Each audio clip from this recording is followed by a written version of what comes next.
All right, wonderful people, welcome back to this wonderful channel where we bring you back-to-back update and information as City Hot.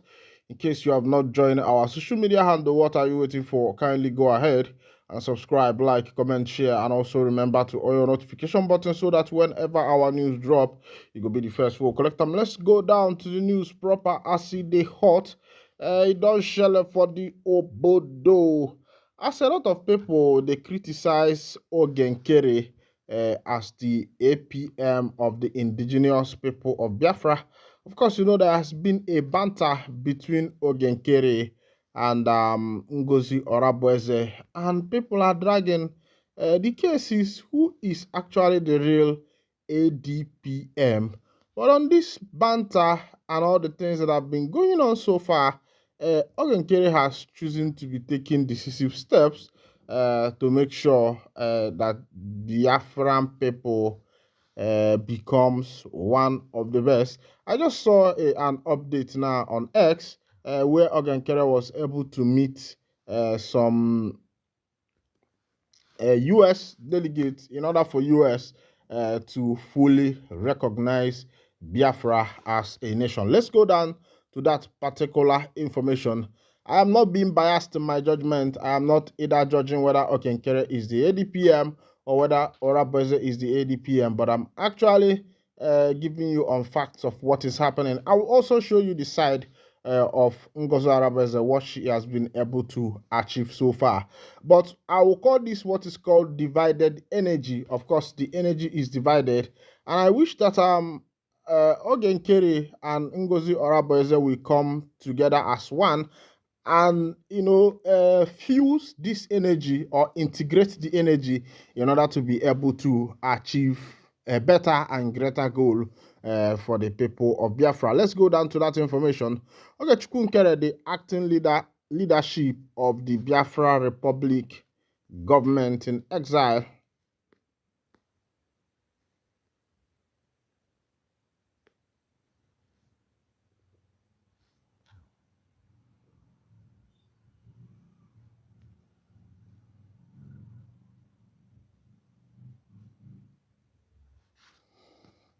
has said he has stepped up effort and relied the U.S. state of America lawmakers in Washington for the recognition of the Biafra independence. Nkere disclosed this in a statement through his X account, stating that he had engagement with U.S. senators and congresspersons held from February 6th to 13th, 2025 in Washington, D.C., U.S., through a lobbying firm, Moran Global Strategies. He emphasized that the lawmakers he engaged with include the Senate Foreign Relations Committee, among others, and as well as holding a joint meeting with a senior Ambazonian government council, briefing the U.S. lawmakers on the declaration of the independence of the United States of Biafra and urged support for its recognition.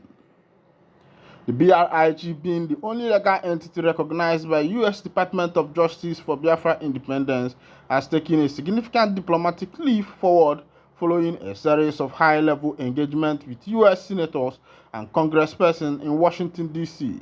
This has become imperative after the Declaration Convention held in Lahti, Finland in 2024, where 517 Biafran delegates globally voted and ratified the Biafra self-referendum conducted from February 1st, 2024 to November 28, 2024, and a formal declaration document was extracted with 517 delegate signatures.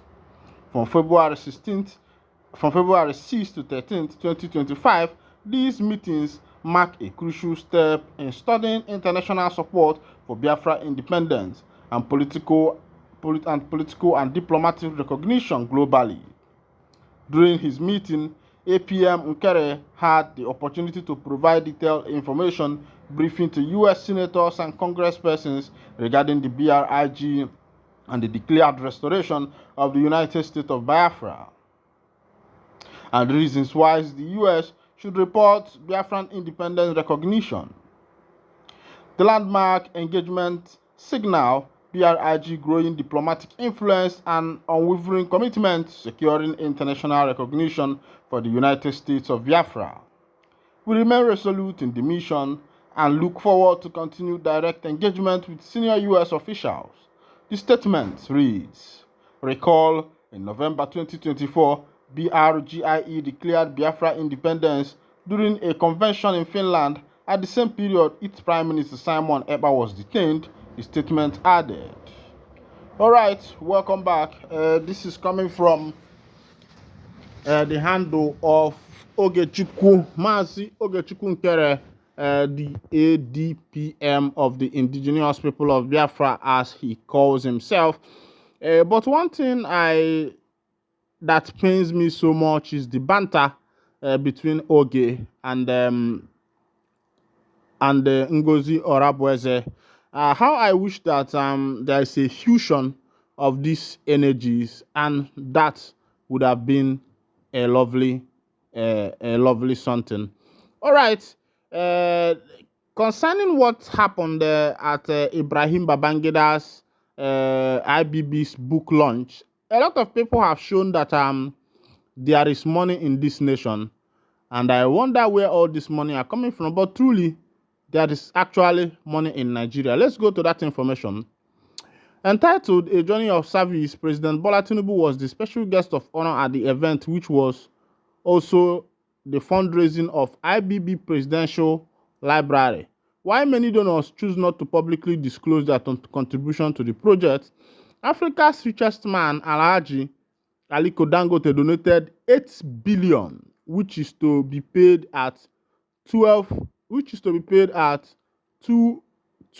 billion annually over the 4 years allocated for the project's completion. He further pledged that if the project extends beyond this lifetime, he would continue to donate 2 billion annually until it was completed. Other prominent Nigeria also pledged contribution to the construction of the library, which Alhaji Abdul Rabiu, the chief launcher and founder of BUA Group, donated 5 billion. Theophilus Danjuma, the co-chief launcher and founder of the T.Y. Danjuma Foundation, donated 3 billion. Business mogul Chief Ato Ezenukbo contributed 500 million, while Senator Sani Musa, Engineer East, donated 250 million. Mustafa Chike Obi of Fidelity Bank gave 100 million, among others. Earlier in his speech, Dangote praised Babangida for implementing policies that liberated private sector during his regime. He particularly highlighted the abolition of import license, which helped stimulate domestic industries. These reforms, among others, ensured that Nigeria now has more private sector's involvement than any other country in Africa, he said. According to him, his shift led to a contribution of 85% of the country's gross domestic product from the private sector, while the government contributes just 15%. Your Excellency, I would like to express my sincere gratitude for all you have done for Nigeria. Many may not realize that you were the architect of the private sector in Nigeria. Anyone in private sector who has achieved prominence today owes it to you. As you provide us with necessary license in the past, we used to struggle to obtain license through intermediaries, including Indians, he said. All right. Ego dona Nigeria one. Dangote donated 8 billion. Atezedumpo donated 500 million. You see the kind of money that these people are oozing out, just like someone will go to the toilet and poo. All right, welcome back. These are the men that started Nigeria. Well, be that as it may, I will still ask Nigeria, where are we going to? Where are we going to? All right, that is 3.6 billion fraud. Court orders EFCC to investigate NDDC ex-director Omar Sule's medical reports. All right. Presiding over the case on Tuesday, February 18, 2025, Justice Daniel Osagbo warned that if the medical claims were found to be false, a warrant of arrest would be issued against Omar Sule. The Federal High Court in Lagos has ordered the Economic and Financial Crime Commission to investigate the medical report of ill health repeatedly presented by former executive director of project at Niger Delta Development Commission, Tio Omasuli, to stall his trial over an alleged 3.6 million naira fraud. 3.6 billion. Presiding over the case on Tuesday, February 18, 2025, Justice Daniel Osiagbo warned that if the medical claims were found to be false, a warrant of arrest will be issued against Omasuli. At the proceeding, led EFCC prosecutor Ekele Ihanacho-San informed the court that the prosecution was prepared to proceed with trial with all witnesses present. All right, you can see what our leaders are doing. When they steal money, they tell you that they are sick, and they will use the money to be settling the courts, and that is a big evil in this nation. All right, this is where I'll be winding down the curtain. Ekene Munu, yeah.